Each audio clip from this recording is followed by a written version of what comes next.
9e réunion du Comité permanent des Affaires autochtones et du Nord. We acknowledge that we meet today on the unceded territory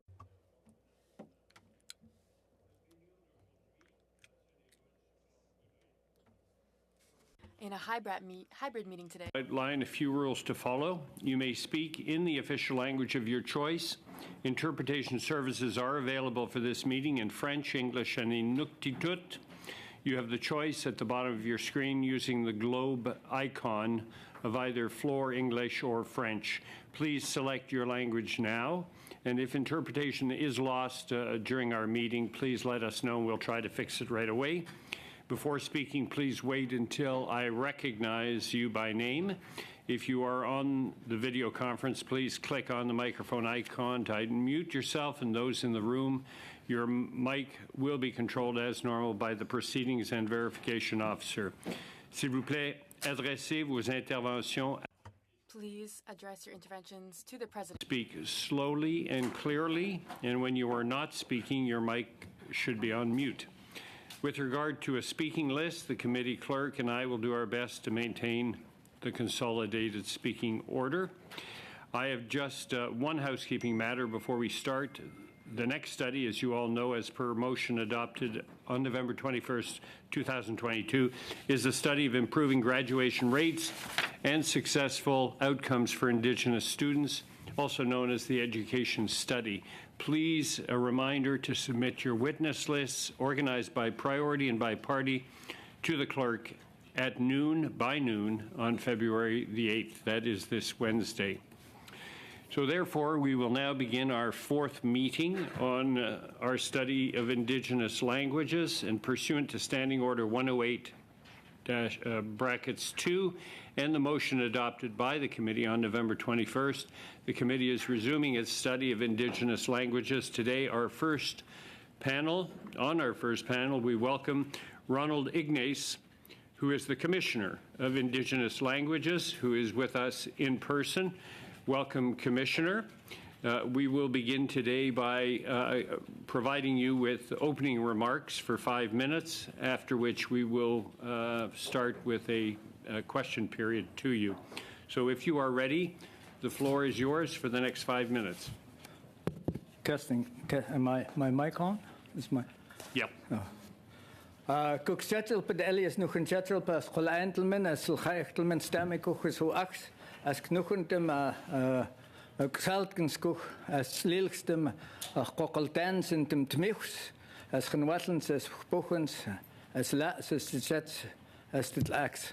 Thank you for honoring me here to speak to this esteemed committee to talk about the work of the Commission, and I would also like to ask him Stetni and the tmichs Kitigan Zibi, as well as to honor the lands and the peoples of Kitigan Zibi for us being here. Good afternoon, and thank you for your invitation to speak to you today. As you all know, on July 12th, 2021, I took office as Commissioner and Chief Executive Officer of Office of the Commissioner of Indigenous Languages. The three directors representing the interests of the First Nations, Inuit, Métis, took office at the same time as I did. The directors and I serve as the governing board of the Commission. We feel privileged and humbled and honored to have been selected the first Commissioner and directors of the Office of the Commissioner of Indigenous Languages. But we're also aware of the enormous task before us in implementing the mandate which we have been entrusted. As Chief Executive Officer, I'm responsible for the control and the management of the Commission. Over the past 18 months, our primary focus has been on establishing the Commission. There was no such entity or organization prior to the Act, so we have been working to build the organization from the ground up. The complexity and significance of our mandate and responsibilities requires us to take the appropriate time and steps needed to establish a solid foundation for this organization.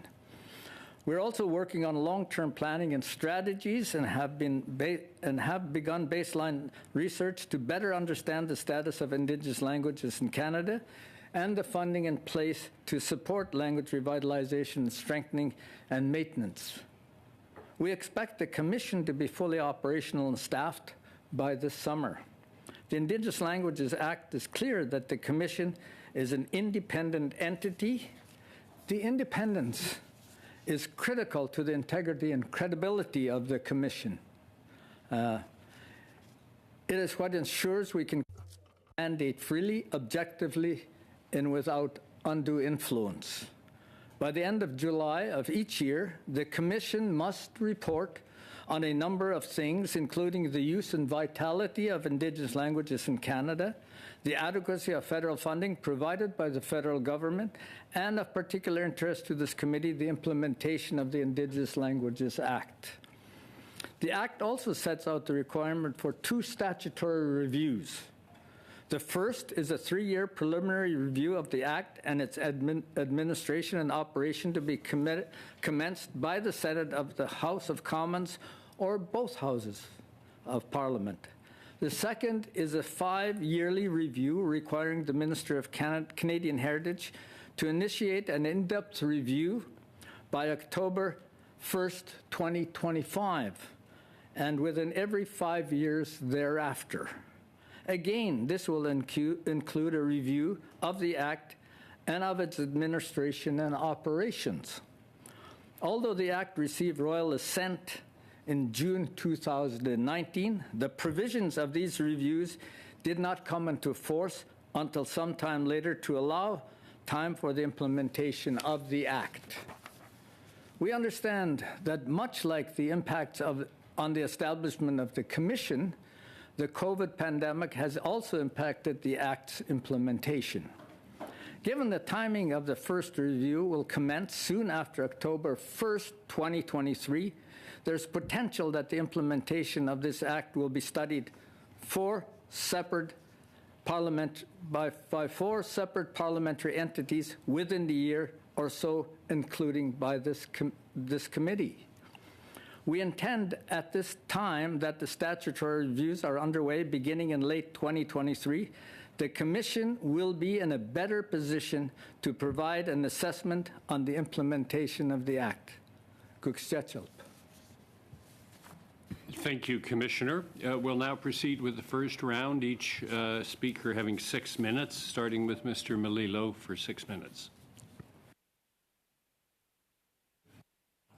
There we go. Thank you very much, Mr. Chair, and thank you, Commissioner, for being here today to be part of this important discussion and this important study. I'll start, Commissioner, with going to the Indigenous Languages Act. We've heard from quite a few witnesses so far, some comments around the fact that the Act maybe can have some more teeth to it, so to speak. That there's a belief that that there's a lot of good intentions within the Act, but not necessarily some of the methods within it that need to be taken to make it more substantive. So I guess maybe just to start off there, would you have any comments on that, or any suggestions potentially on some amendments that might be able to improve that Act? Thank you for that question. The implementation of the Act and is, I believe, I cannot, the Commission is not to prescribe what the Indigenous Languages Act ought to or ought not to do. Our mandate is to support Indigenous languages. Now, if Indigenous peoples in the consultation process between the federal government and Indigenous peoples recommend certain changes to and amendments to the Indigenous Languages Act, we will support that and uphold that and continue on our mandate to support and promote Indigenous languages and support the revitalization, the reclamation, revitalization, maintenance, and strengthening of Indigenous languages. I can appreciate that, and I think just in that same spirit, we heard from a witness, Dr. Megan Lukianiuk.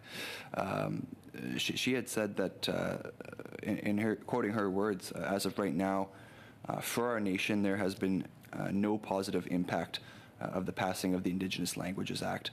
No funding model has changed. This funding was and still is project-based. And furthermore, still quoting her, we have not been contacted by or have been in communication with the Office of the Commissioner of Indigenous Languages, and that's the end of the quote. So, Commissioner, could you maybe provide some insight from your view on what work is being done to ensure that there is more communication? As you mentioned, there are perhaps some issues or some concerns that people have with the Act, and that you will work within that mandate if there is a movement to see those changes come to fruition. What work is being done by your office to ensure that there is greater contact with Indigenous peoples at the grassroots level across the country? Thank you for that question. Let me preface my remarks by saying the Indigenous Languages Act, and so too is the Commission. We have just been recently appointed on July 12, 2022, and our focus, and mindful that we're building a national entity with a very complex and a mandate, and so we've been working very hard to establish the solid foundation, mindful of future generations, for the Commission to be able to address its mandate. So our focus primarily has been on that, building up the foundations of the Commission. Where and when we've been able to speak at events via in-person or via link, we have done so. We have did presentations to chiefs, to regional organizations, to various entities, and our directors and I, we've did presentations to all communities. But in a very short time, Canada, as you know, is a very big country, a lot of communities across the country. So we will continue to push on in doing that, because one of our mandates is the promotion of the Indigenous Languages Act, and we've met with we've met with various parliamentarians from all parties, yeah, as well as we were invited via video link to have a breakfast meeting with the deputy ministers, which I understand is quite rare to be invited to their meeting. We had via video link, we've met and did presentations with 6,000 civil servants across the country to inform them of it's important for such people to know about the Languages Act. And we've done meetings with Indigenous peoples across the country, but yet our primary focus has been to build the Commission. And without the Commission, we won't be able to appropriately address our mandate. So we are making every effort to push forward, and we'll continue to do so. Absolutely, I appreciate that. I have a short time left. I'll maybe just ask going forward. I can appreciate that you haven't had a lot of time necessarily in the past, but going forward, with that in mind, can you speak to any specific measures that you'll take further in the spirit of consultation? Well, we will continue to strengthen the fundamentals of the Commission, to build up our full-time staff to push forward with our legislative mandate of the Commission, and to push forward on conducting outreach to the communities. That's it. Thank you, Mr. Melillo. We'll now go to Mr. Baptiste. You have 6 minutes. Gwe, wel dasi to Gwe wiek Ronald. Na. Wel dasi gizi skudumuga dan deljil nui zultiga dan delnada sio adam dan deljil nui zultiga Canada. Thank you for joining us, Ronald. Congratulations on being the first ever Indigenous Language Commissioner. As a fluent Mi'kmaq speaker, I'm very proud to see an Indigenous Language Commission in place. And you once told me something that was very powerful at an AFN language conference that always stuck with me. And you said, our Indigenous languages are the bolt cutters on the chains of colonialism. And that stuck with me. And I always remembered that quote. And I've always shared that quote. As a Mi'kmaq person, we're very lucky. We're advanced in our stages of promoting Indigenous languages. We have Mi'kmaq immersion schools, we have Mi'kmaq apps, we have Mi'kmaq resources, we have songs in the Mi'kmaq languages, new and old. But one of the things I'm concerned about is two things, is that, first of all, that we've put too much of a burden on the educators to save our languages. We're putting such much of a burden on the teachers to save the language. And sometimes we don't have the incentives required to make sure that our youth want to speak the language in our future, not just for the culture, but because it's going to do something for them later on in life. And I'm wondering if you could speak to what are some of the things that we need to do to create incentives for our Indigenous youth to continue speaking their language. And what lessons could we learn from maybe the Francophone community on what they're doing right in terms of making sure that there are reasons to speak the language moving forward? That's a good question, and I think that's one of national concern for all of our mothers and fathers across the country. And I know I for one have that concern with my children, and one of the problems that we have is the lifestyle that we live today is that we're all busy and we have jobs that we have to go to, and as well as the systemic, the historic systemic racism, racist policies and laws that have led to the delegitimization, stigmatization, and the shaming of our languages. So and it's been talked about here that requires healing, I think, for our peoples across the country. So it's an area of serious consideration that we have to look at, as well as to develop the sense of pride and the significance and importance of our languages back into our lives. I've heard people talk about methods of, and I believe it was stated here in this commission, paying our students to go back and relearn the language, incentivizing them that way to relearn the language, but also there are systemic problems regionally that disincentivize our children from speaking the language, and we need to understand and look at those so that we can help promote the positive aspect of our languages that will lead to a better understanding of why our languages are important. I agree. One of the amazing things that I saw in my own personal experience is, you'd see children not wanting to speak the language, but the same children will walk around the house singing songs in their language if they've heard them. And I'm wondering if you could speak to me a little bit about what is the power of Indigenous songs and Indigenous ceremonies? What is the role they play in promoting our language moving forward? Well, I think a song is an important component in our life, and it's really easy when I'm teaching Indigenous language and I find a person having trouble to pronounce a word, I tell them, sing the word. You'll overcome the difficulty of your pronunciation. So a song is an important ingredient that lifts up one's spirit that develops a sense of pride in our children. I think that's what we got to rebuild up, and sometimes it may take song to get us back into speaking our language. We will be hearing from the Minister of Heritage in the next hour, but I'm wondering if you could just summarize, what do you think are the biggest things that we need to do to promote and revitalize the language in Canada in 50 seconds?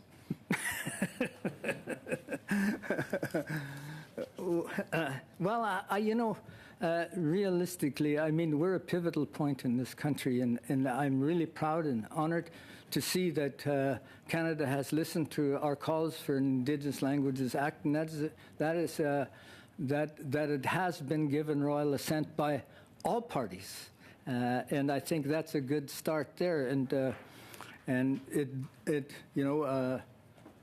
legitimizes ourselves in the eyes of Canada, and I think that's we've got to build on that and move forward with that. Thank you. Malalan.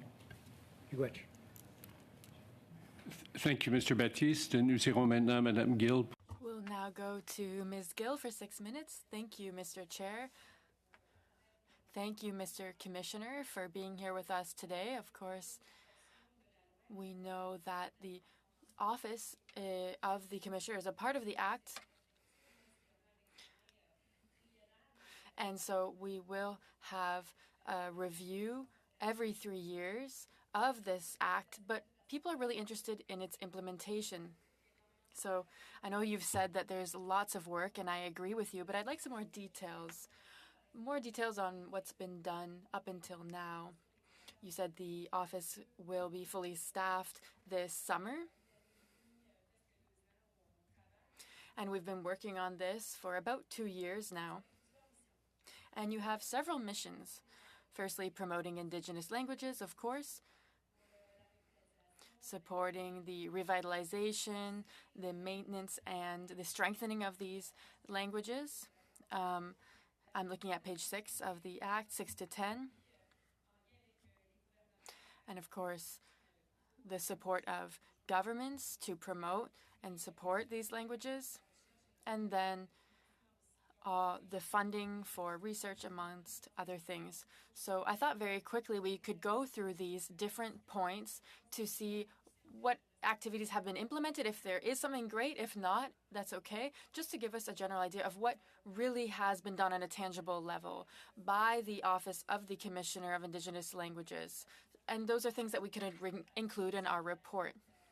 So let's talk to the contribution to the promotion of Indigenous languages. What has the Office of the Commissioner done thus far, whatever that may be? Thank you for that question. Appreciate that. You know, as you know, we've basically our primary focus has been on establishing and building the fundamentals of the Commission. We've established and implemented an operational plan for the building of the Commission, including governance structures, policies, procedures. Important financial, administrative, and human resource systems have also been established. Additionally, the Commission. Sorry, Mr. Commissioner, I just wanted to add, because we don't have much time, does that mean that since you've established the goals and your mission, what we can see in the Act, is it a lack of time in terms of areas that you haven't gotten to yet? I'm sorry, can you, I didn't get the question. Bien sûr. Merci, monsieur. Yes, of course. Thank you, Mr. Chair. My question is, if we take into account that you might have not had enough time or resources, would these be reasons why, and correct me if I'm wrong, the mission of the office, other than the establishment of the office itself, have any other elements been focused on at this point? We've been engaging in research to frame out the costing study for the revitalization of Indigenous languages. Likewise, as a baseline study to clear a picture on the status and the vitality of Indigenous languages so that it would assist us in giving us a better perspective on how we can support the revitalization, promotion of Indigenous languages and revitalization. So our primary focus has been on research for now. Of the Commission. We will Est-ce que ça voudrait dire, monsieur? Does that mean, Commissioner, that the government didn't have the necessary data for you to be able to begin the work? Because right now you're establishing things. Does that mean that the department doesn't yet have the necessary data to do all the necessary work? You have to understand that the Commission is independent from the government. So we are our mandate right now is to establish the fundamentals of the foundation, and we will be moving forward. Je ferai l'avocate du diable, mais I'm playing devil's advocate, but imagine with the question of residential schools, there is information on this. When I hear people speak of indigenous languages, for example, people want us to take action because we want to revitalize languages, but also languages that have become dormant or that we risk to lose. So when we speak of scientific data, for example, has the government given you this type of information? Have you requested this from the government? I don't quite understand your question. OK. I will look into it and get back to Oui, you je on pourrais that. vous l'envoyer si vous voulez par écrit. Yes, I could send a written question as well. Maybe you could respond by email, for example. No, it's okay. That's what we're here for. Thank you very much, Commissioner. I don't think I have much time left, Mr. Chair. So about $50 million have been distributed to the commissioner from 2020 to 2023. $4 million of this funding have been used. Is this related to what you said earlier?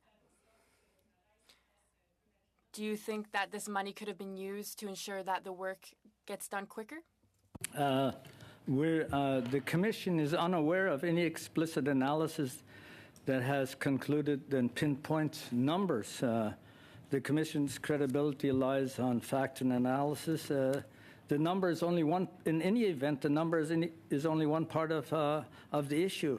How funds are provided, the flexibility around the funds for recipients, and the terms of those funds, as opposed to being project-based or proposal-driven, are important. The flexibility around the funds for recipients, the terms of those funds are equally important considerations. But also, there are regional structural issues that need to be addressed, and we need to understand those. And I hope we're through our.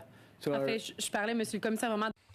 I was actually speaking of money that's available. If you've been able to use funding quickly to ensure that the work is accelerated. I'm sure that you're up against many challenges, but thank you very much. One thing that I need to verify is we as a commission are not a funding agency, so we don't do funding. We are there to promote and support Indigenous languages, and support. Mais vous avez un budget. Yeah. But you were given a budget. Okay, thank you, Mr. Chair. Merci, Madame Gill. Thank you, Madam Gill. Go ahead. You have 6 minutes. Thank you. First of all, I'd like to welcome you, and I'm happy to see you. You and I have met each other quite a few times now. My questions will be, I think from my understanding, and because I'm getting into language history and commission work now, we're getting orientated. It's a new organization that's just getting started and implemented. My questions will address your future plans. For instance, when it comes to Indigenous people and the languages and the Indigenous Peoples Language Act, they say it's missing components.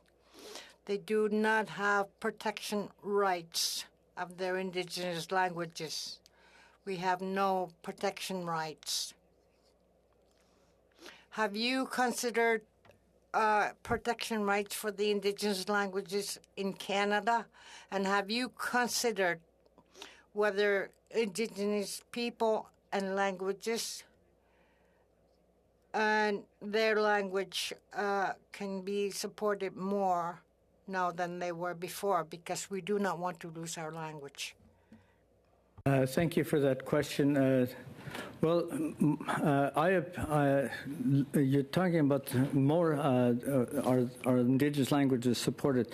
My understanding, if I look at the Constitution, that the rights that are embedded, that are recognized and affirmed in the Constitution, those are undefined rights, unlike the indigenous language legislation, which recognizes, names, and defines our indigenous languages' rights and enacts them into law. So as far as I understand, and I appreciate that the Indigenous Languages Act is now the law of the land, protecting indigenous rights. Now it's how we go about implementing those rights going forward that will determine what or where there might be changes to the legislation.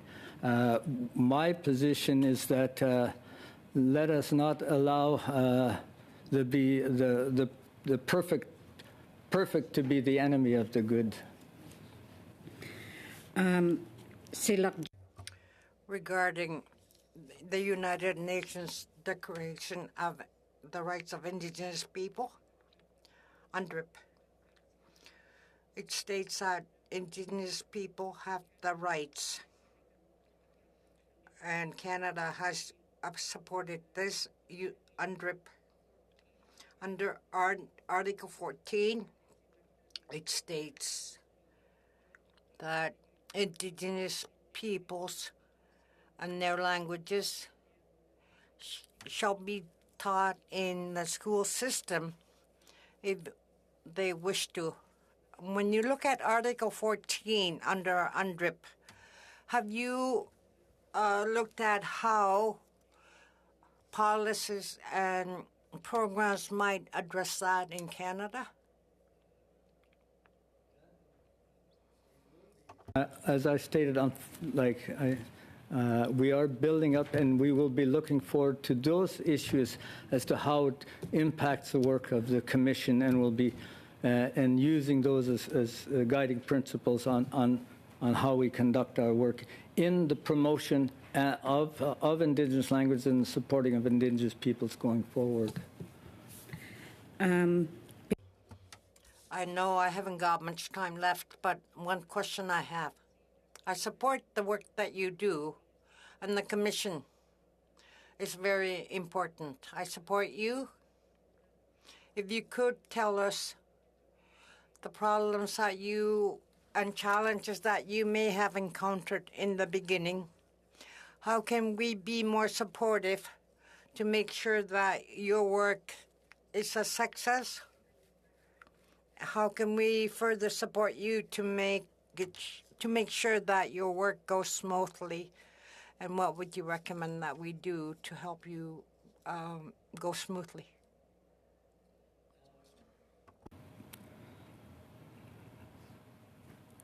What work would you do to help us? I mean, one of the things,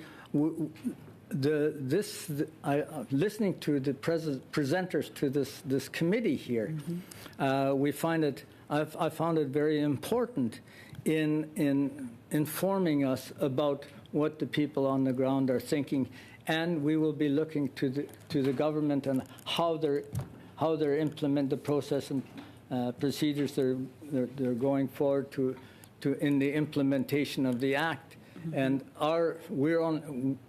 because our focus has primarily been on establishing the Commission, we're only halfway through that work, and it would be premature for us to comment on that. But we have a legislated mandate to be reporting on the implementation, the efficacy of the implementation of the Act by, I believe, the end of 2023, in which we will be moving in that direction to be able to present those type of ideas. Thank you, Ms. Laut. We have time for a shortened second round, and so we'll begin with Mr. Zimmer for 5 minutes. Thank you, Mr. Chair, and thank you for being here, Commissioner. You started off by saying independence is critical with the work that you're doing. But I'll just read out of Clause 12. Clauses 13 and 16 refers to stipulate that the commissioner and directors are appointed by the governor and council on the recommendation of the minister. And I guess that leads me to believe that there's a little bit of guidance and maybe unnecessary or unwanted guidance into your independence and the work that you do. Can you just speak to that? Has it been a problem in the past? No, it hasn't been a problem for us, but we've been very definitive that we wouldn't allow interference in our work because it's critical, especially when we move towards managing the dispute resolution process. Okay. We cannot be seen to compromise the independence and the integrity of the Commission in that situation, because we have to be balanced. We cannot take sides. Right. So that's crucial for us. Okay, and thank you for that. The one thing that we've heard from many witnesses, and you've probably heard it, you've probably been watching the testimony as well, the challenges. And some of the challenges, I was in some First Nations communities on the West Coast, the Kitsillis specifically, and one of the challenges they said, first of all, was capturing the language, capturing the knowledge from the elders, because the elders are starting to pass away. It's just that over time, elders just aren't there anymore that still are able to speak the language. But the second challenge being that to pass it on to the younger generation, and maybe the challenge of finding one's interested that want to take up the language. How do you deal with both of those challenges? It's a big answer for about 30 seconds. So, no, yes. I mean, I think that there needs to be, the Commission will push far. Like we're ramping up our staff, and we will push forward on implementing our mandate. And strengthening our support for Indigenous peoples and the promotion of Indigenous languages across the country. But I think the burden of the work has to be there has to be a whole government approach, but as well as a whole Canadian engagement in the reconciliation with Indigenous peoples. And I say that on I heard Murray Sinclair state that reconciliation is not an Indigenous issue, it's a Canada issue. So I think the whole country has to be mobilized to lift and rebuild Indigenous languages, Indigenous communities, Indigenous languages going forward if we're to succeed. Right. Thank you. That's good. You're finished? Yep. Okay. Very good. Thank you, Mr. Zimmer. We'll now go to Madame Atwin. Madame Atwin, vous aurez 5 minutes. Ms. Atwin for 5 minutes. I think I'm going in, Mark. I'm taking her place because she's having a problem with her headset. Very good. Mr. Pawlowski, over to you. Over the years, I've talked to quite a few people who went to residential schools, and almost universally, when I asked them about it, the first thing they said was, I got beaten for speaking my own language. And now, thinking about why that is, I mean, certainly it's because probably the people who worked in those places weren't very nice. They're cruel. Maybe they're sadistic. But I would have thought the other reason is that they must have seen some connection between language and culture. That if you wanted the kids to become European, you had to get them to speak English, not to speak their own language. So I wonder if you could talk to me a little bit about the connection between language and culture and identity. First of all, I don't think it was just merely the individuals that took that position in residential schools. It was supported by governments to take the Indian out of the child, as had been stated. And I, for one, am a residential school survivor and an escapee from residential school. And I've taken the opportunity to re-establish my sub-office back in the residential school to symbolize the reclamation of our languages across the country. No, our language comes from the land. Our languages are embedded in the land because, if I may, when you lose a resource, you have no opportunity to speak about that resource, or your history.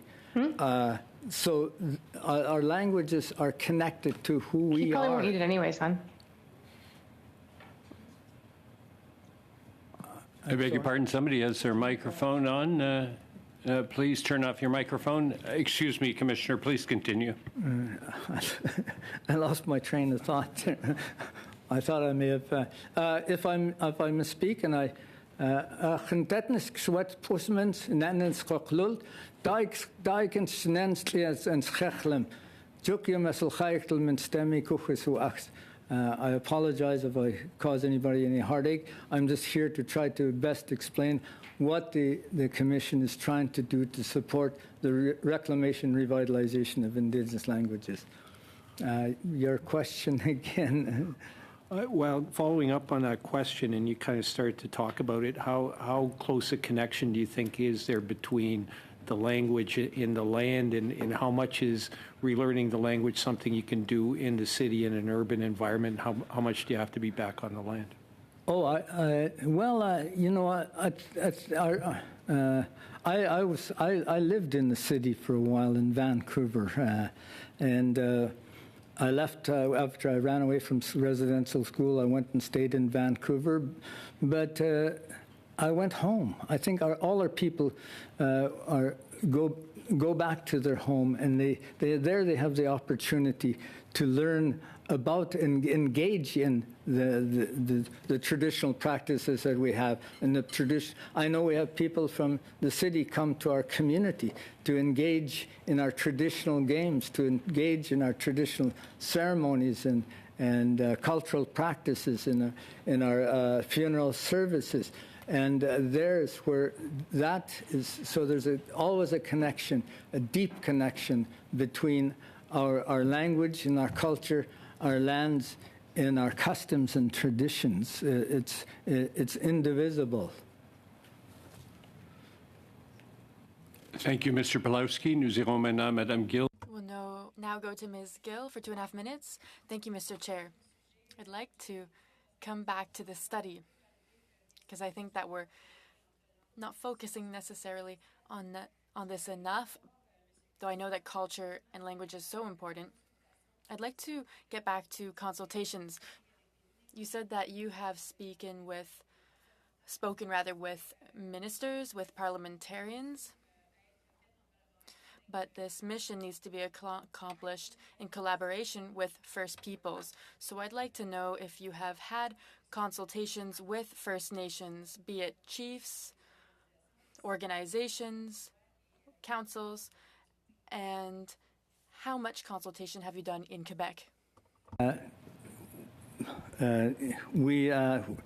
We have had invitations to speak at events in person or video link, and to provide interviews for local media, and to meet with and Mais met with led Indigenous or if you allow me. S'il vous plaît, Madame Gill.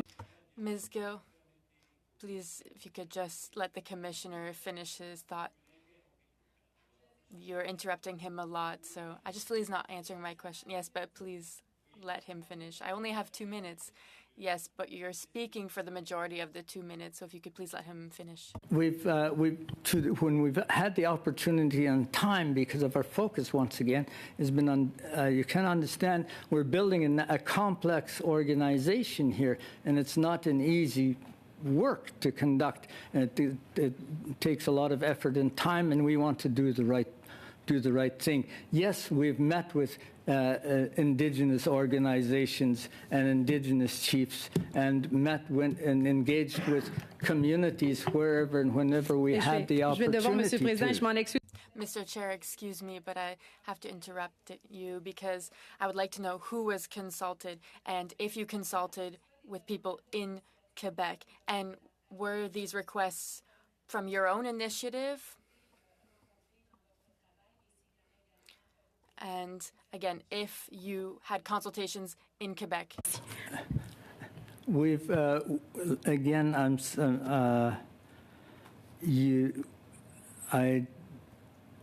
We have been able, whenever and wherever we can, we've been able to meet with Indigenous organizations and go to Indigenous communities.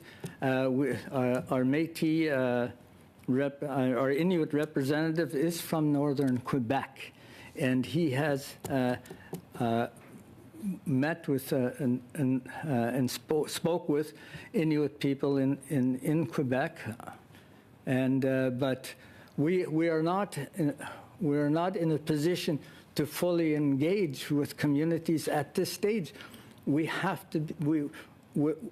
We can't get ahead of ourselves in the construction of the building of the commission. We have to be mindful of that because that is our mandate, to establish that and to get our work done so that we could get out and do the things we are. Et en collaboration avec. And in collaboration with First Nations. Meet with Thank you. peoples and get their perspective on what the needs they have, so that we can properly promote and support Indigenous peoples across this country. Merci, Madame. Thank you, Ms. Gill. Lout, you have 2.5 minutes. Thank you. I had tried to ask earlier, and I'll try again. Regarding the commission that you're working in, I know it's a new organization. As a new organization, are there any barriers or challenges your office has experienced that we as parliamentarians can try to address to make doing your important work easier? What can we do to assist you? We need to have a better understanding of the challenges that you may have run into or that you may be facing. If we know it, then we can support you. If you require supplementary funding or additional support, if you could let us know what your needs are at the moment to make your work easier. Yes, cookstach cochen Elias stut coches can has as knuchen coches auch as genwantem coches elksmentem as slilkstem machweldan. Thank you for offering that generous offer of supporting us to be able to do our work more importantly. And when and if we do, we will be. And we've been reaching out to various members of Parliament and letting them know about the Indigenous language relation, the mandate of the Commission, and where we're at in building up the Commission. And they've all indicated, much like yourself, that the willingness to support us, and we know that the willingness is there, and we're much grateful for it. And when we do, we will come forward and seek that support while protecting the independence of the Commission and the integrity of that independence.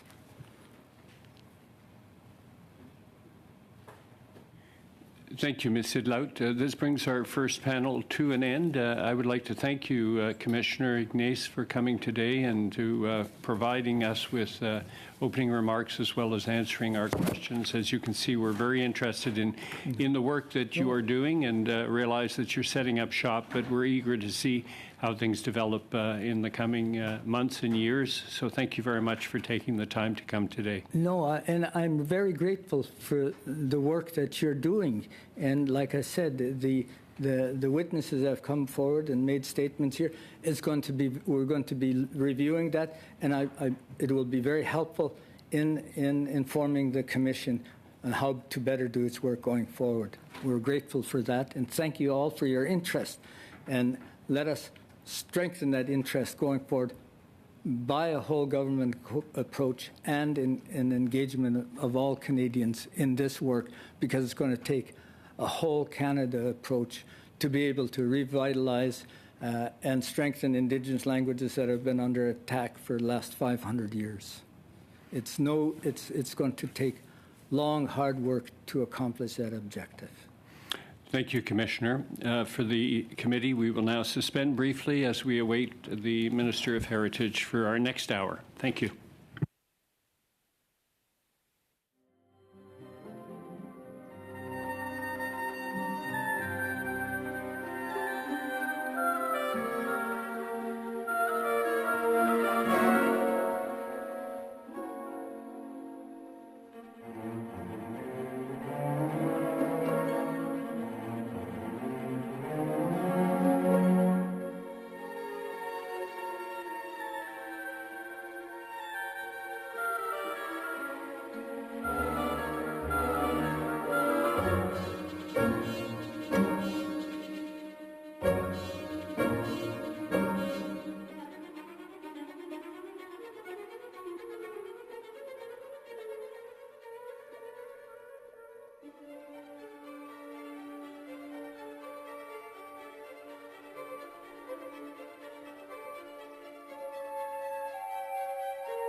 So, committee, we will now resume. On our second panel, we welcome the Honorable Pablo Rodriguez, Ministre du Patrimoine. Minister of Canadian Heritage, and Mr. Paul Pelletier, Director General, Indigenous Languages from Canadian Heritage. Language of your choice. Interpretation services are available for this meeting in French, English, and Inuktitut. You have the choice at the bottom of your screen of either Floor English or French. Please select your language now, and if you have interpretation problems, let us know and we'll interrupt momentarily to fix it. Ministre, comme vous savez, c'est le format. Minister, as you know, this is the usual format. You have 5 minutes for your opening statement, and then we will move on to a question period. So welcome to this panel on Indigenous languages, and the floor is yours. Thank you, Mr. President, Mr. Chair, members of committee. I'm happy to be here with you today. First of all, I'd like to underline that we are situated on the traditional territory of the Algonquin Anishinaabe. It's an honor for me to be able to speak to you about this topic because it's generally important, but also important for me on a personal level, and I will explain that to you later. In Canada, First Nations, Inuits, and the Métis speak over 70 different languages, but none of them are protected. Our work is to continue to implement measures to keep them alive, to revitalize them, to strengthen them. We need these languages to be strong. On their language priorities, because it's not about us, it's about them. We cannot afford to lose the wealth of knowledge, wisdom, and beauty that is held in each of the Indigenous languages spoken in Canada. And this is why we've developed the Indigenous Languages Act that I had the honor to table during my previous time as Minister of Canadian Heritage. And it is sincerely one of the things that I'm most proud of. At this moment, as you know, we're working very closely with Indigenous partners to implement that bill. Alors, vous savez, on a fait beaucoup. As you know, we have done a lot since June 2019, despite the difficulties that the pandemic brought. With representatives from 3 Indigenous organizations, we have set up a joint implementation steering committee. We've held 26 consultation sessions with Indigenous people throughout the country, and we organized a symposium with over 800 participants. For the first time, and you met him, we made appointments to the Office of the Commissioner of Indigenous Languages.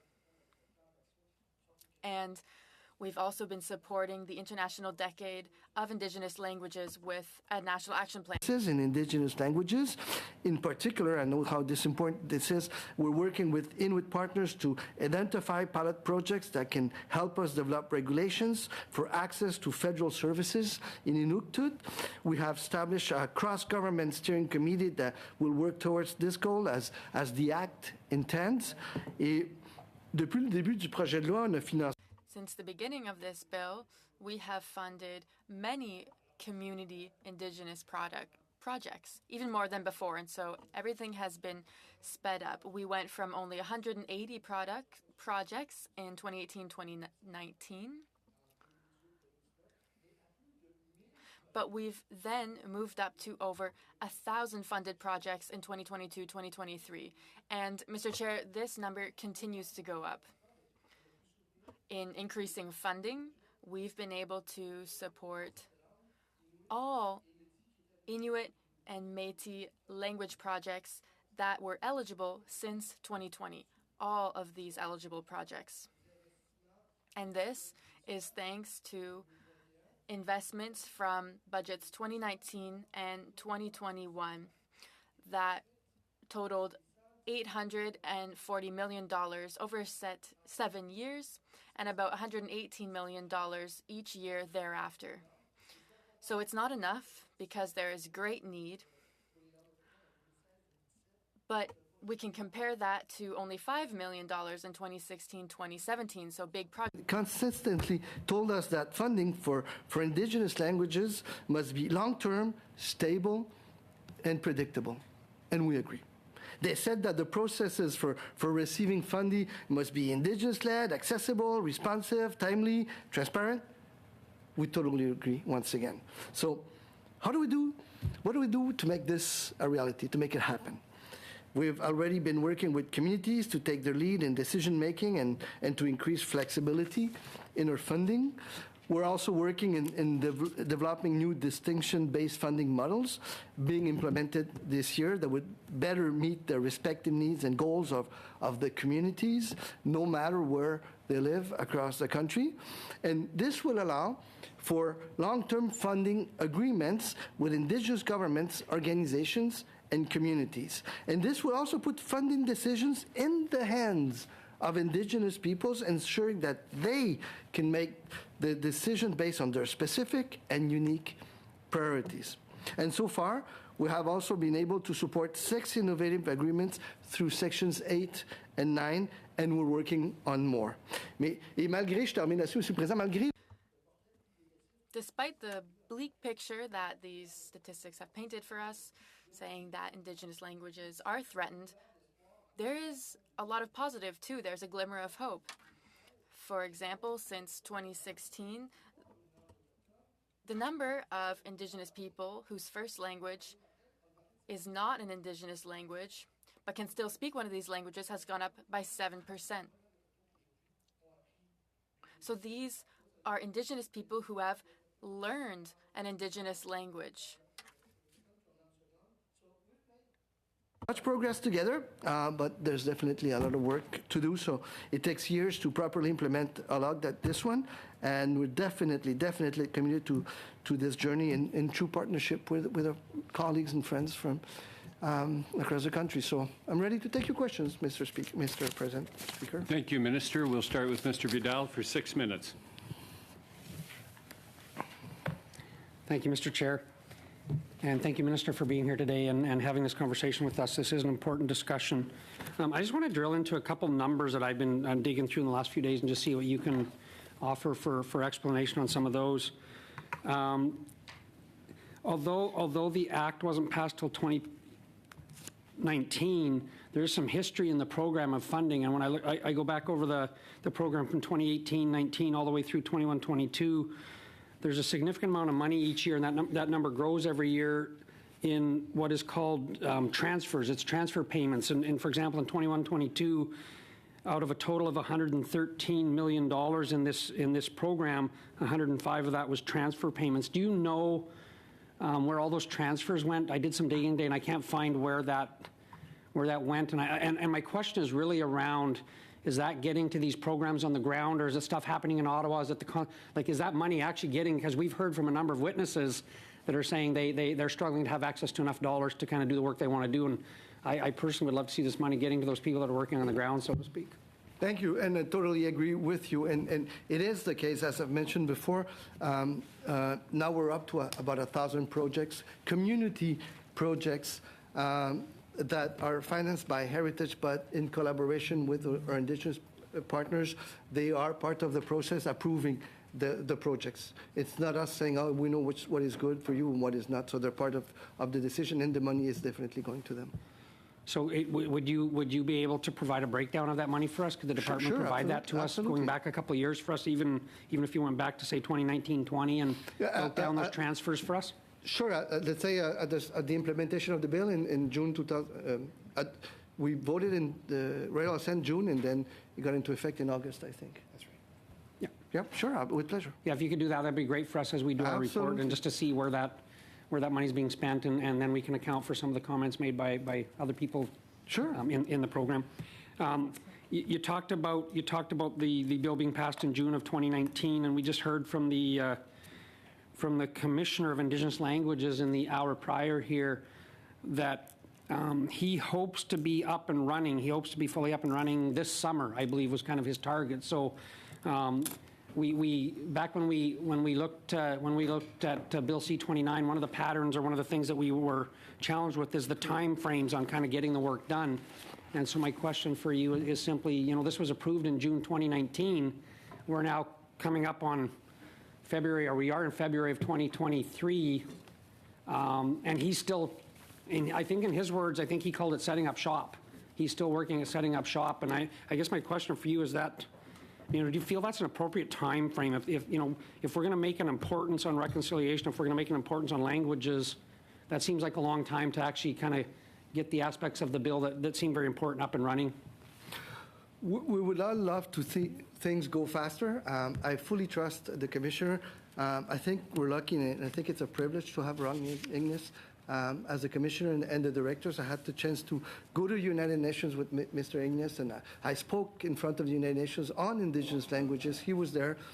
We had many meetings, and he devoted all his life to this. So and I'm sure, Mr. Vidal, you understand that we're starting from scratch. There was no commissioner office, so even just getting an office, physical office, getting toilet paper and getting everything started, we had to do it. There was a pandemic, and I fully trust him to move ahead with that. But in fairness, Minister, we're coming on 4 years here. We're coming on 4 years from 2019 to, by the time we get to June 2023, we're going to be a full 4 years. So, I get that, but I still would struggle with the pace, I guess. But if I may, Mr. Vidal, this doesn't change anything to the fact that we've increased the number of projects. Like, we're not funding the projects through the commissioner, or his role is different, right? So we went from 180 projects before to about 1,000 projects that we're financing, working with our Indigenous partners now. And as we do, they putting in place the office, which will give reports where we are, the status of the languages, and all of that. Appreciate that. And I guess we will, when you provide that information on kind of where some of that money's going, we'll get a better sense of how much it is getting to people on the ground. I have one final question. You're very quick with your answers. I appreciate it. And I'm getting through all my whole list here in one slot, so that's perfect. When I look at your departmental results reports for the department, and specifically around this program, there's a target there, and it's set at 83% of participants in the program should report improvement in their ability to use their Indigenous language. And I'm sorry, I'm paraphrasing here, but it's kind of in their everyday lives. That's kind of but that target has been there for 4 years. When I look back, the target's been there for 4 years. It had a measurement date of March 2021. And now, again, we're a couple years past that, and there's never been any results reported on that target in any of the departmental results. So I guess my question would be, and people from this committee will know that I'm always pushing for outcomes and results on the work we do, but that target doesn't seem to be getting measured. Or there's nothing reported on the outcomes. So I'm just curious if you have a comment on whether you could provide that info, and if you don't have it today, maybe you could provide that info for us along with the other information I asked for.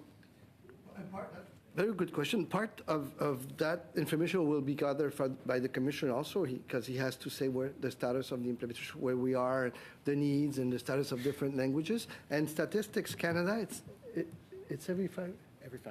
We'll report on this. That's right. Statistics Canada will report after 5 years on this. But the target was supposed to be reported on in March of 2021. That was in your departmental results. That's when the target date said we will know by March of 2021. We're almost 2 years past that. We still have no outcomes. We'll get back to you on that. Yeah. Okay, but Paul's here said, well, you can say it. The target was set for 2021, recognizing that's when the next census release was going to be. Census, as Stats Canada has just released their findings from that gathering in 2021. That's why there's been a delay in reporting that. So now we're able to report the state as of 2021. So you have that data now? We do. We have that data. Can you report that to the committee? Sure. Thank you. Thank you, Mr. Vidal. We'll now go to Mr. McLeod for 6 minutes. Hoping Gary wasn't using my time on these questions.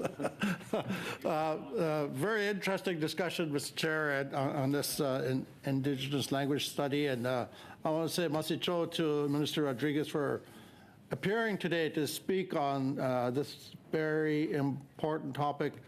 And you were the minister that sponsored the Indigenous Language Act way back in 2019, and you may have touched on some of this that I'm going to ask you. But since that time, what are some of the government's key accomplishments on supporting Indigenous languages and implementing the legislation? Thank you for the question. As I said, this is a thing that I'm most proud of. For the first time, I was I had the privilege to be Minister of Canadian Heritage, and we've worked in co-developing this bill. We didn't agree on everything all the time, which is also normal, but I think we got to a pretty good bill, which allowed us right away to start increasing our action. So to answer directly, for example, we've put in place 840 millions, right, for the financing of the projects. And if you add that the fact that we're putting another 118 million per year, then we're going over to close to $1 billion. Is it enough? I would say that for languages, it will never be enough, because language is who we are. It's our identity. It's our past. It's our present. It's our future. It's how we tell our stories. How we pass those stories to our children. I'll give you an example. When I came from Argentina, that's why I have such a big accent in English. When I came from Argentina, we're political refugees, and I didn't speak a word of French or English. And my dad said, from the door outside, you speak the language you want. Learn French, learn English, learn everything you want. But from the door inside, Spanish. Because it was important for him that we keep our culture as it is for you and for all of you. And so that's what I'm saying. There will never be enough money because the needs are so big. Because, of course, we're accelerating the pace, and there's more projects, and we're financing faster, and we're putting in place agreements where we're going to transfer that to our friends, the Inuit, the Métis, and the First Nations, so they make the decisions, and we're not involved anymore.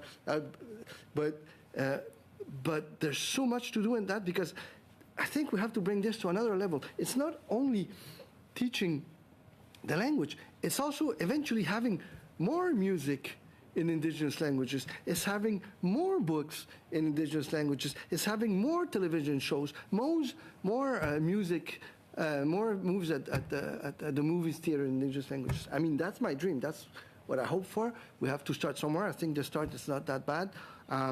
We funded, I think it's 77 Indigenous languages, different one up to now in the different projects. We appointed the commissioner. We're working with him. He's independent. We're there to support. We're there to support him. And now we're really working on this long-term funding agreements where we would transfer the big amount of money to the Indigenous organizations, and they would be the ones accepting the projects and means taking us away from that decision. I think it's the right thing to do. Last fall I was in Deta, and I was very excited to announce almost $40 million to support the Indigenous languages across the territories. And the money was going to Indigenous governments, it was going to friendship centers, it was going to broadcasters, it was Literacy Council, and a lot of the people were saying that's the right way to do it, is to provide it, put it in the hands of different stakeholders. And so can you speak to the work done by Canadian Heritage to move away from a centralized approach to funding, and how Indigenous governments and organizations can play a bigger role in decision-making in the design and delivery of Indigenous language programming? That's a very good question. I think that was what we wanted to do since day one, right? When we came up with the bill, we said, okay, the structure is within Heritage. We're going to work co-developing. But at the end of the day, they're the people, they're the ones that know what is best for them. They're the one that know what they need. So I'm not going to go and tell one First Nation, I think this is good for you in terms of Indigenous language. No, never. How would I know that? It's not up to me to say that. So that's why it's so important for us to finance those long-term agreements with the Inuit, the Métis, and the First Nations, so we can transfer those amounts, and they select the projects, have those discussions. We already do, in a way, have those discussions. We don't go by ourselves and say, okay, we're going to finance this project or that one. It goes through different groups. Maybe you can explain exactly how we do that. But we're going one step further, transferring the money and saying, okay, you know better than us what to do. Do you want to just quickly? Yeah, currently, right now, we've set up First Nations, Inuit, and Métis committees that, for most projects, they look at the proposals coming in. Based on their expertise on revitalization work, they make recommendations back to the department on who should be funded and how much, and the department has followed those recommendations ever since we set up these committees 3 years ago. Thank you, Mr. McLeod. Nous irons maintenant à Madame Gill. We'll now go to Ms. Gill for 6 minutes. Thank you, Mr. Chair. Thank you, Minister, for being here to speak to us today. You know that I'm very interested in languages in general, and we've spoken of the relationship between culture and languages. I'm wondering what the department has been doing, because you said there has been more funding providing, though we'll always need more. When I speak with people, what I hear is that even though we're offering more money, they don't really feel the difference of this on the ground, and they feel that there are obstacles to accessing this funding and using it. Have people been hired with the department in order to offer more services for these people? And if you could mention the names of those who were hired potentially. If you could give us more information on who was hired in order to meet these needs. Paul, il y a plusieurs.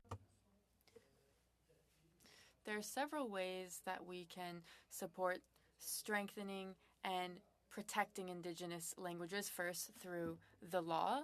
That's what we have done already. Mr. Chair, I'm sorry to interrupt. I don't think we're responding directly to my question right now. Well, I am responding right now, Ms. Gill, but I asked for a number. If you could give me the number right now, it wouldn't take up all of our time. If you could please be polite. I'm trying to be polite. I'm just asking for an answer, not looking for conflict. So something that I wanted to say is that we have a project that's going to offer more money to Indigenous communities for culture. I'm wondering how many employees. Paul will offer you a more detailed answer now. Thank you for this question. Say that there's a few reasons to offer.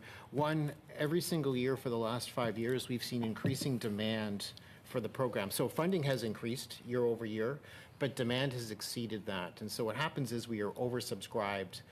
There are many projects that are not able to be funded every year.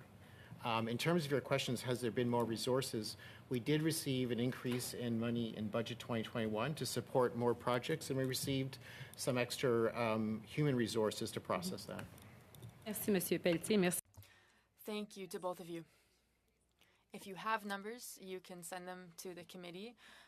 Now, I spoke to you of difficulties. It's hard to have direct contact with people, and so oftentimes, in terms of human resources, there's a lot of need and challenges, also in terms of wait times.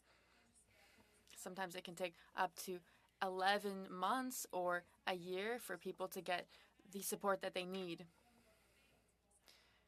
And I see that the intentions are good.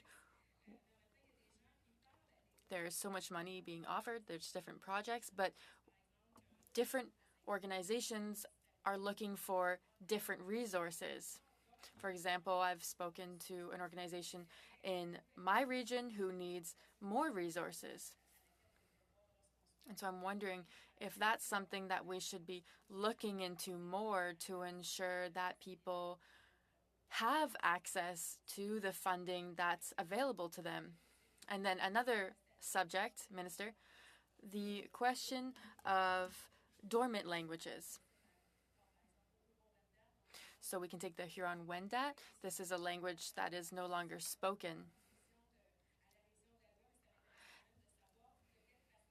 What I'm interested in is how do we see this reflected in the bill or in the program? The question of research and revitalizing these languages when they're not spoken much. So, for example, sometimes we say we want people to come together to speak the language, but what about communities where no one speaks the language? So how can we work on this, and how has this been taken into account? We can see that the commissioner has very good intentions and that this is a job that takes much resources and much time. But then there's only 3 people at the Office of the Commissioner for now.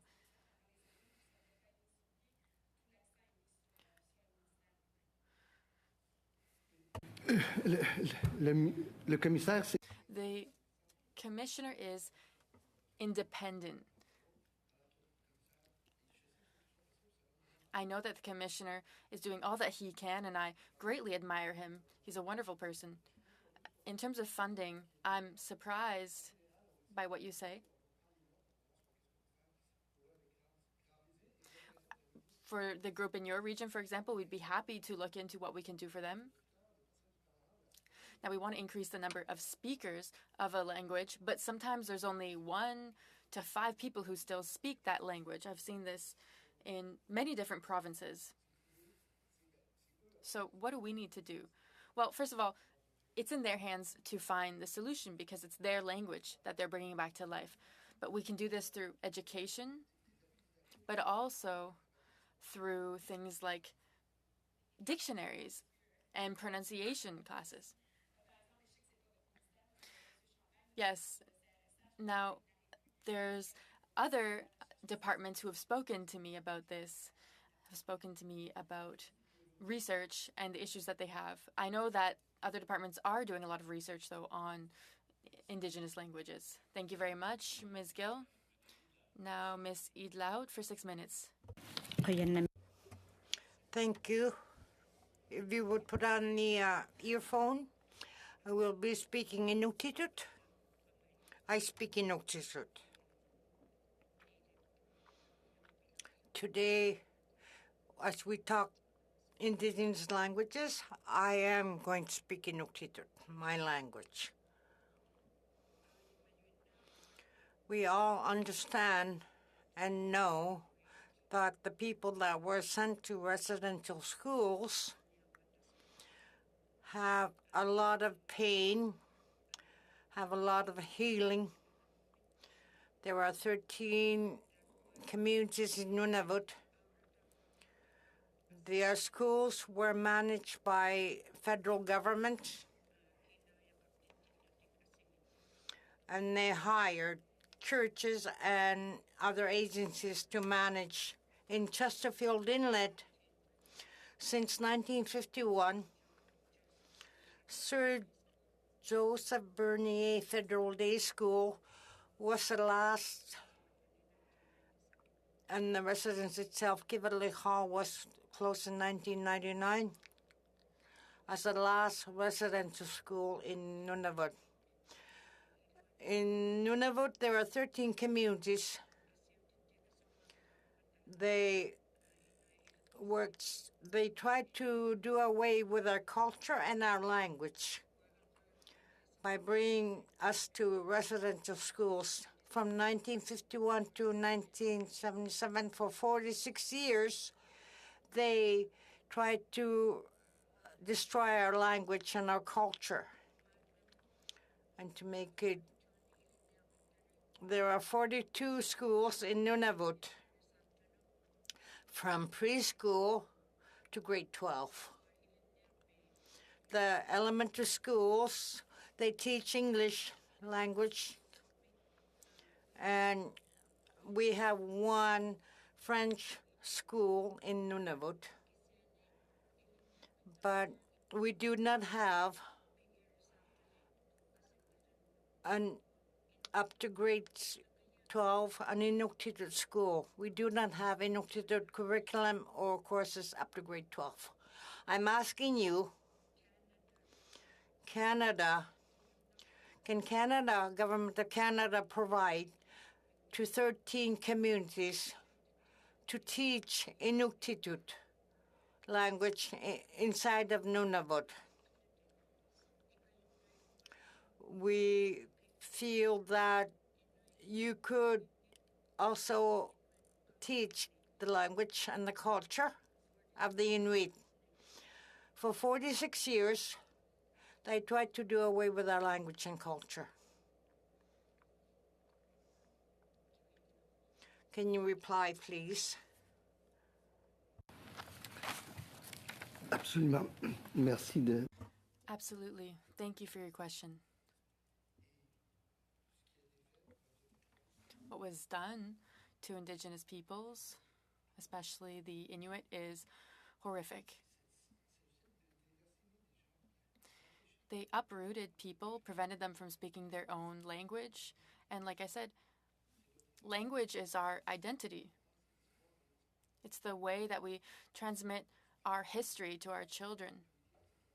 So if a child is no longer able to communicate in this language with their parents and grandparents, it changes something in them. I worked for a long time in international development, and I've seen that change happens, progress happens through education. So we have the K-12 program, and we offer the material, the dictionaries, the curriculum, the way in which we pronounce words, and then other departments work more with provinces and territories on what my colleague can give more detail on this, I think. So in the north, our program, as the minister said, does support books, pedagogical resources, the development of Indigenous language training materials, as well as adult courses and preschooling language nests for children and their parents. But also, we have entered into a tripartite agreement with the government of Nunavut and Nunavut Tungavik Incorporated, which is a 5-year commitment where we are supporting an increase in the number of Inuktitut-speaking Inuit educators in the Nunavut education system. It's one of the ways that we are testing what can be done under the Act to better support education in the language of Inuit children. Thank you. Thank you. Pieces of small projects here and there. But I asked quite specifically, will Canada build and staff 13 Inuktitut schools in Nunavut, or pay a third party, the territorial public government, to restore and support Inuit culture and language for the next 46 years, given that in the past, the federal government paid for residential schools to exist for 46 years in Nunavut?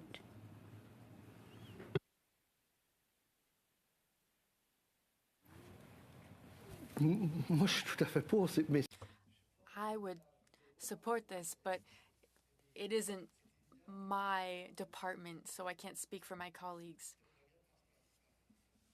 Like I said, progress is accomplished through education, and if we want to make up for these horrible injustices, we need all of our children, your children, be able to learn their language. We need agreements, I think, with provincial and territorial governments for education. But I think that it's an important conversation to have with my colleague from infrastructure or Minister Miller, because alone I don't think I can say anything on that topic. But we're going to be offering all the educational material. Merci, Madame Idlaut. Thank you, Ms. Idlaut. Now, second round, Mr. Schnell for 5 minutes. Perfect. Thank you very much, Sharon. Thank you, Minister, for being here today to this important discussion we're having today regarding Indigenous languages and culture. Minister, I'm going to point out a headline here from the Hill Times, dated June 6. Online streaming bill risks pushing out Indigenous voices, says Aboriginal Peoples Television Network. Minister, according to the article, members from the APTN were not seated at the table when discussions were taking place regarding this online content bill.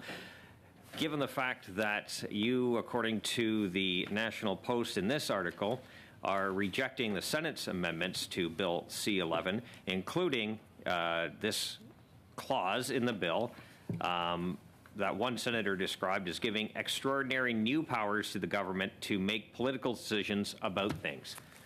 What guarantee can you give this community, this committee, and the Indigenous community in general that their content will be able to be seen online and not regulated by the CRTC? I think that's a very important question.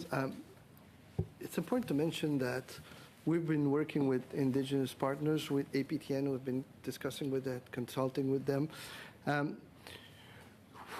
We're looking at different measures, but one thing is sure, after C11, there will be more money for Indigenous voices. That is clear in terms of music, in terms of film, in terms of movies.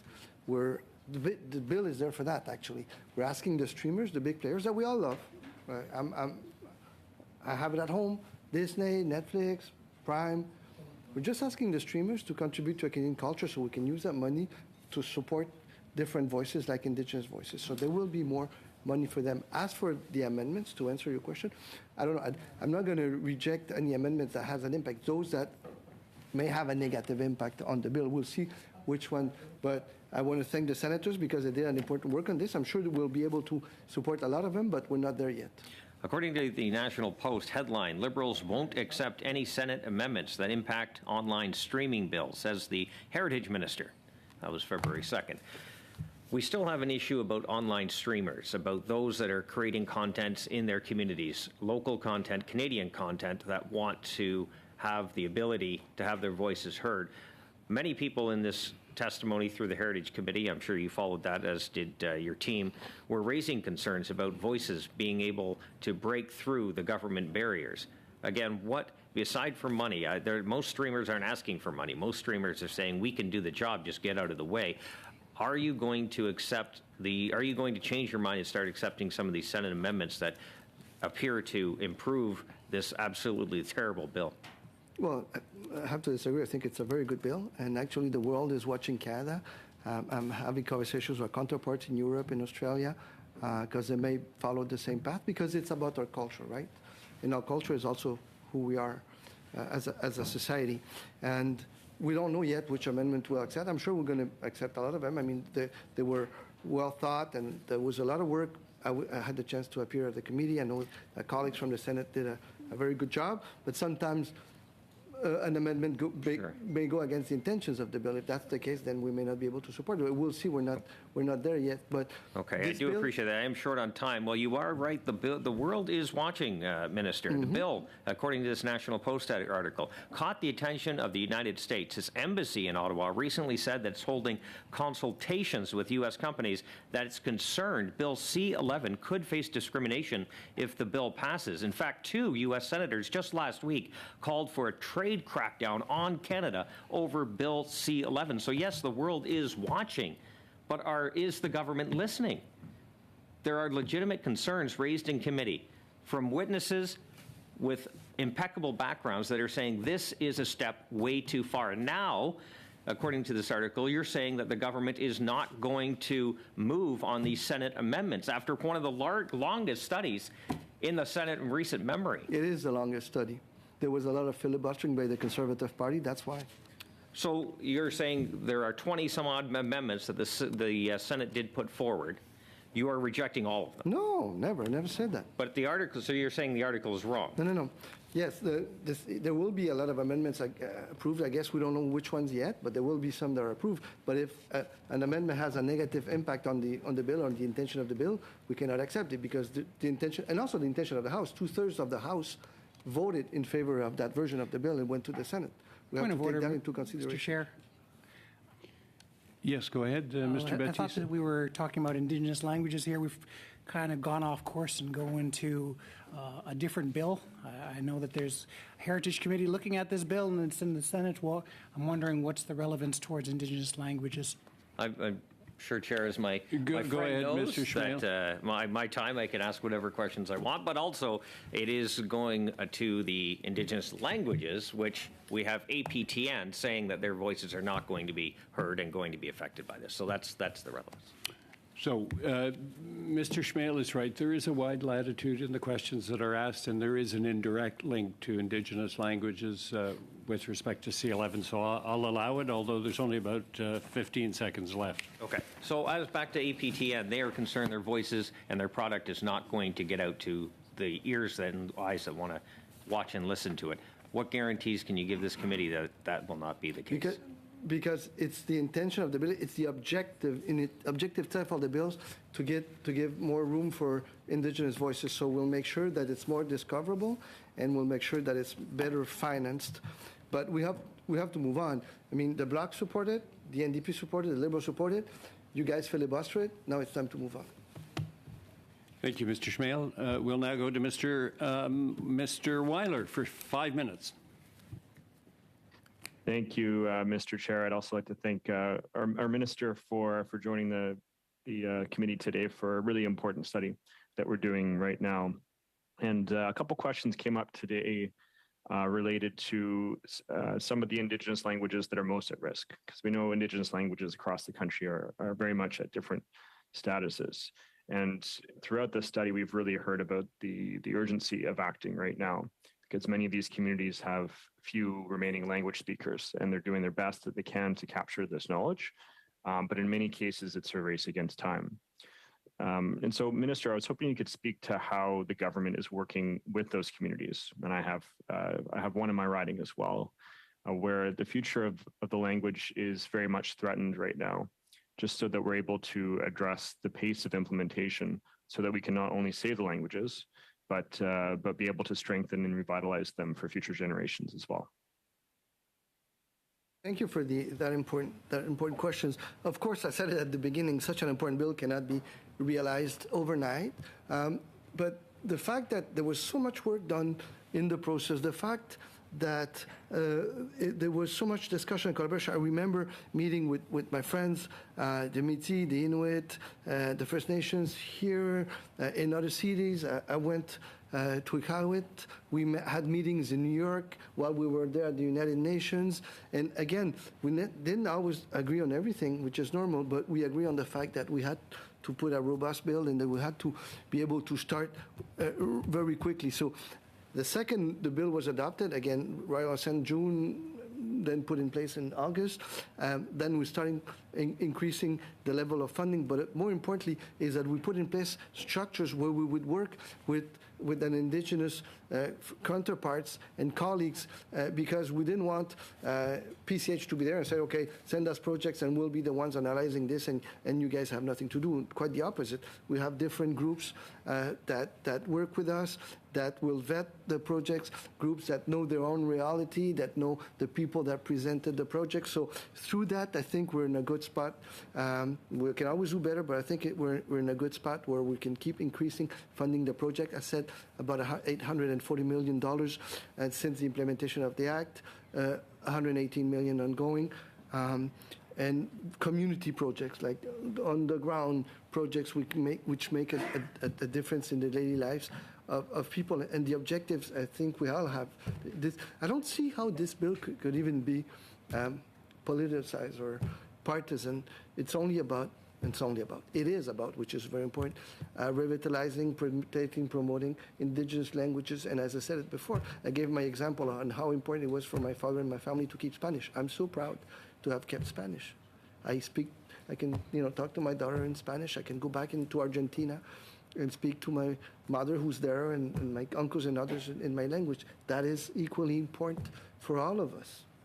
Well, and I always be there to defend it, based not only because it's the right thing to do, but for me, it's so personal that we do the right thing. Thank you, Minister. And maybe just as a follow-up to that, it seems that there's a number of different things we need to do. We need to make sure that the languages that are there, that we're able to help be able to encourage uptake. But really, there is an urgency that we're seeing in languages that are at risk of being lost forever. Some parts of the language in many parts of the country are already lost. And so I'm just wondering if you could speak a little bit more to that particular aspect to make sure that we are recording and saving those languages so that down the road we're able to do the important work of being able to revitalize them. Absolutely. There is recording, there is writing of stories, there is drafting of books, also of dictionaries, everything we can, but it's all based on the needs identified by the communities, never by us. Who am I to say that this is what this community needs or the Inuit people need? No. So whatever we do, we will do it in collaboration. So sometimes it takes a little bit more time, but it's the right way to do it. Okay, merci beaucoup. Peut-être une question. Thank you very much. A question in French now. How has Canadian Heritage been contributing to our ability to help young people speak their language and have a great connection with their culture? That's a great question.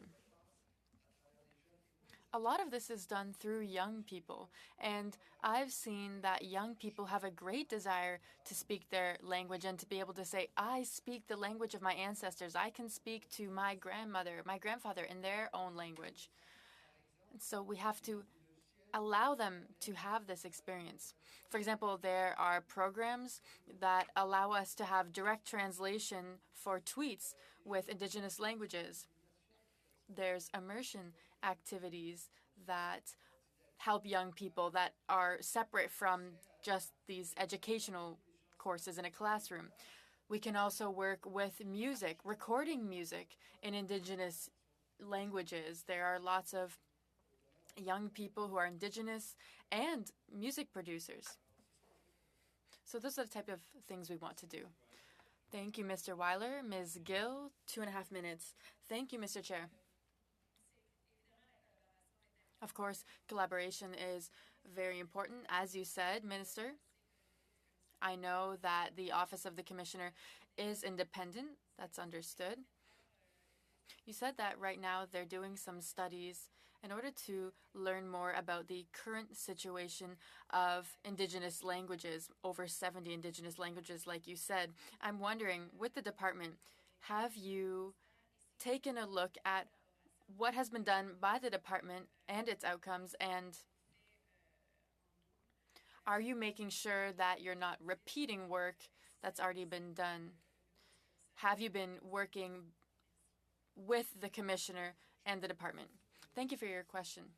I don't think we're doing as exhaustive of research as the Office of the Commissioner because that's part of their mandate. It's in 2016 that we started working on the bill. I came in 2018, so it was already started. And so we looked into what the situation was, but it was quite instinctive. In some cases, I realized, well, there's only 3 people left who speak this language. What do we do? And so we were able to look into different data and get an idea of things. But it wasn't scientific, but now the commissioner will get into more detail. So if we don't have data on the real needs on the ground in communities, how can the department evaluate requests that are coming in? And Ms. Gill, that's what we're doing with the communities, working with them. Yes, and I was speaking of collaboration. Maybe this data could be sent to the communities.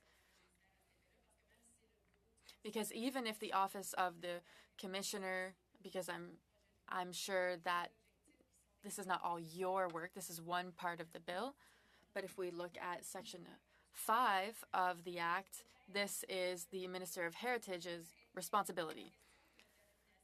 In terms of appointments for the Commissioner, would it be possible for us to know who are the communities and organizations that you've consulted with? And if they have shared comments on the department's recommendations, and if you could send that to the committee. Very briefly, I'd just like to remind you that when we make decisions, we work with our Inuit, Métis, First Nation partners. It's not like the project comes to us and we say yes or no right away. We work with representative groups. So is it centralized? Just to clarify, it's centralized. Well, there's several groups. So your question was So, about the commissioner. So, how many languages was it for the commissioner? How many Indigenous languages? Because we went broad to when we were looking for the commissioner and the directors, and we did also translate the offer to 9 languages. 9 languages. So we really went to different communities to see if there were interested people in their own language to see if there were. Merci, Madame Gill. Thank you, Ms. Gill. Ms. Idlau? Half minutes. Thank you. We who are Indigenous, we have rights. I think our rights are lesser than French and English when it comes to our languages. You have been a minister for quite a while now. What would you recommend for changes for the Indigenous languages and Indigenous rights be equal with white English and French rights?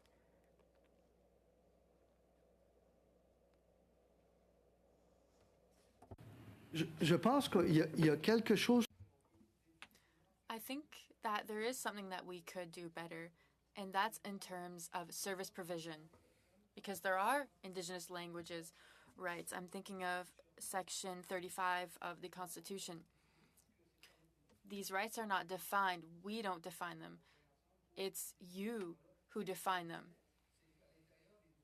But within these rights, there are those that are related to Indigenous languages quite clearly. And I think that, especially with the Inuit, a way that we can make changes is making sure that there is greater service provision. And we've worked a lot on this with my colleague. And he does so very well. And we talk a lot about service provision. So we look into what are the specific needs in terms of service provision. And then I work with the Deputy Minister to understand what our capacity is in order to provide more of these services.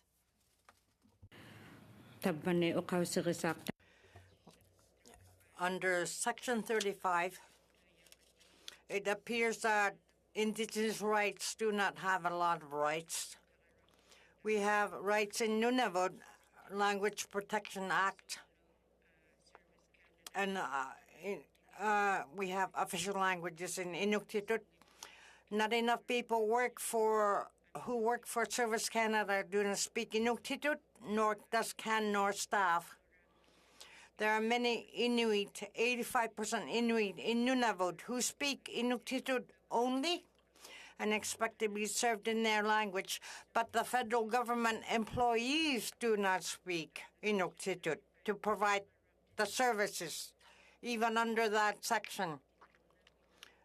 It doesn't seem to be making any difference at all to have that right, because our rights are not being adhered to. Section 35, if you are going to implement it, how can we change that so that Indigenous languages like Inuit will be equally served with services with your federal employees? Mais c'est pas statique. Vous avez raison qu'aujourd'hui. Yes, and it evolves. We can see that it's not enough today. If I said to you today, we're not going to do anything more, then I would agree with you. That would not be enough. But like I said earlier, there is a group of assistant deputy ministers that was created to look at what the government currently is doing in terms of service provision. Because the challenge is not the desire to offer services in Inuktitut, it's the fact that we don't have enough people right now who are able to do this job. And so we have to look at the needs, the most important needs, our ability to offer this service. And then we have to see how can we find people to join our organization to offer these services.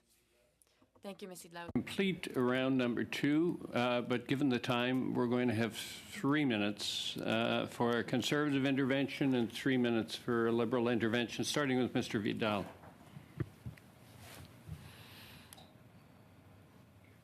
Thank you, Mr. Chair. I was just making sure this mic was going to turn on. Minister, I got through most of my questions before, but I had one other one that I would like to get to. Under the Indigenous Languages and Cultures program, I was doing some digging on your website this afternoon, and there's a second component. We talk about the Indigenous languages component, but there's also the Northern Aboriginal Broadcasting component of that program. And in a riding that I come from in Northern Saskatchewan, that's a pretty big deal when I talk about the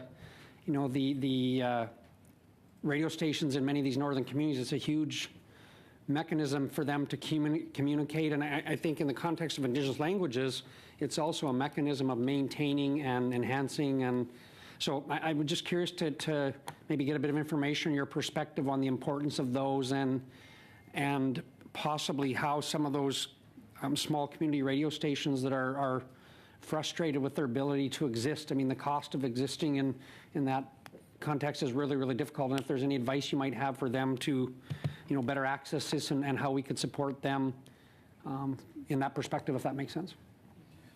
That's a great question. And my answer is fundamental. What the role is, it is fundamental. The problem, Mr. Vidal, that we've seen in the last 15 years is that those small community, but also big ones, are disappearing. Why? Because the ad revenue is going, honestly, to 2 big players. Google and Facebook are getting 80% of all the advertising, which had an impact of closing 460 media.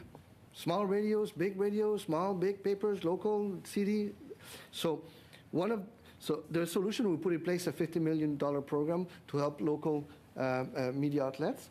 There's also the $6 million program for tax credit on la main d'oeuvre. I don't know how you say that, but workforce, manpower, and but in the newsrooms.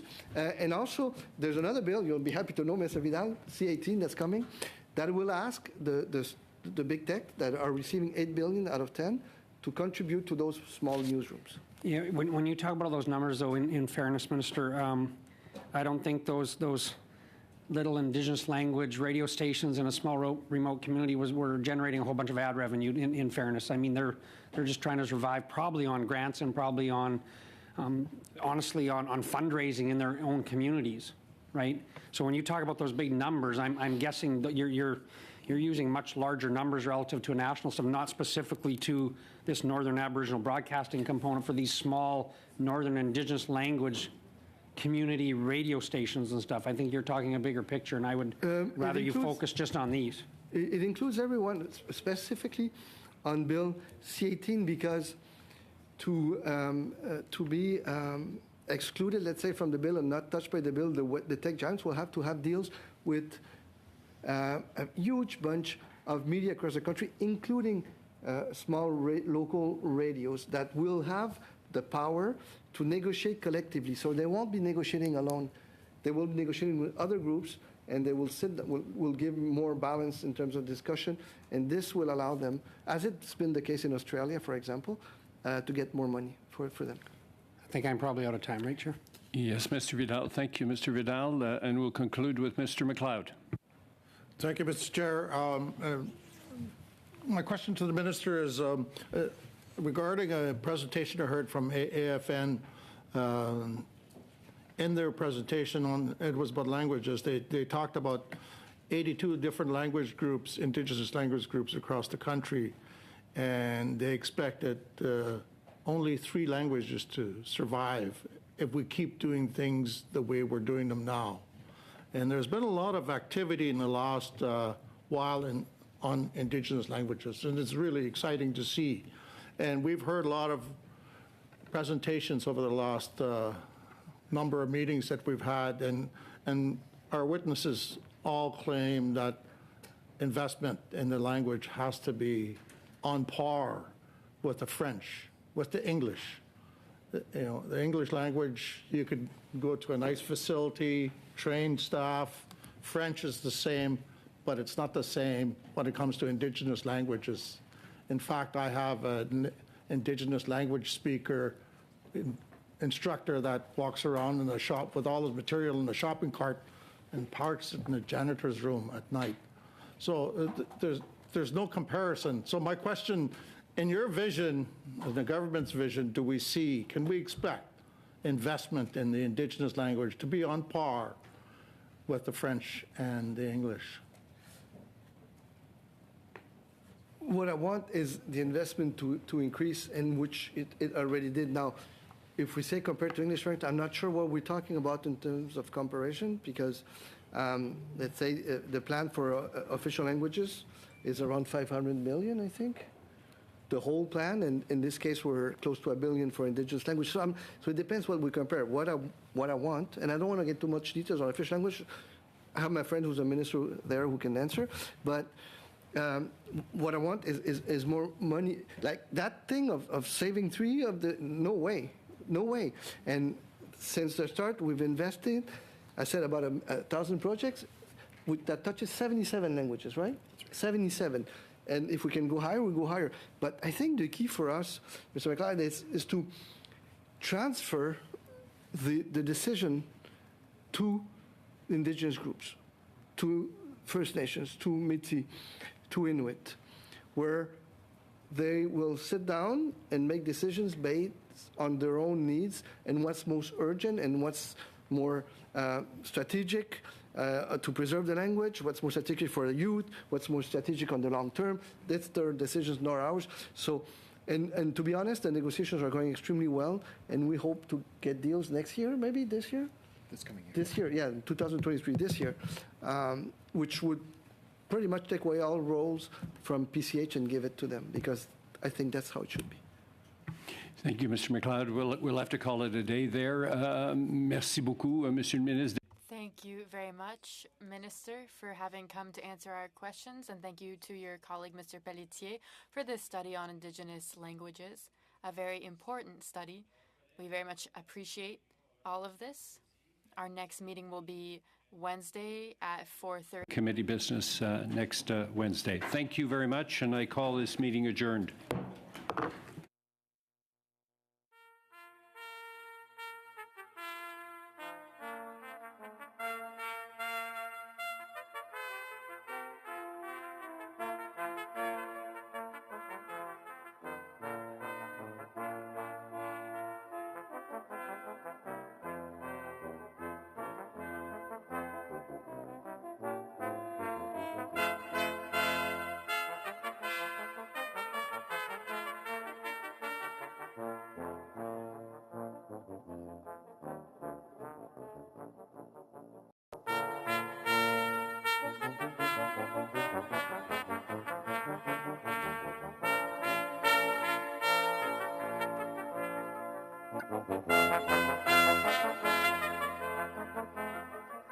Thank you.